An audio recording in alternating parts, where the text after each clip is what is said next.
My name is Jackson Brownstein. I've been a collegiate baseball player here for 4 years, and over all this time, I've witnessed countless amounts of arm and shoulder injuries to my teammates and opponents. Having to miss time for an injury is an awful feeling, and that's why I'm so passionate about this research. All overhead athletes experience a large amount of force generated on their shoulder joints when completing dynamic motions such as pitching or serving.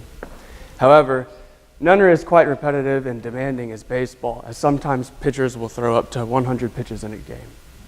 The dynamic pitching motion repetitively puts the arm in vulnerable in-range positions, and during the pitching motion, the arm accelerates at 6,100 to 9,000 degrees per second.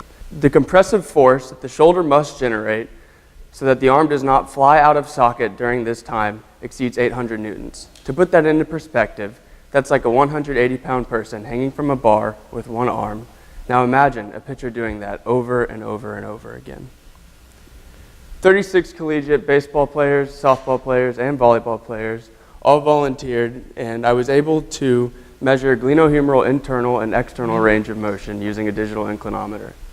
I was able to get a true measurement of internal and external rotation by stabilizing the AC joint on the top of the shoulder. Measurements were taken prior to and after the stretching interventions, and 1 hour up to after the stretching intervention. For the passive stretching intervention, we included the doorway stretch, cross body, overhead tricep, flexion, extension, and standing internal rotation. For the dynamic mobility, we included flexion, extension, standing external rotation, scapular row, and an overhead and reverse throw. So, what did we learn? In a nutshell, stretching is super important.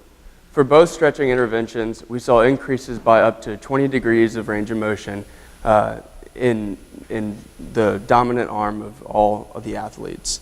It's also super important to note that the static stretch increased internal rotation more than external rotation, and that the dynamic mobility increased external rotation more than internal rotation.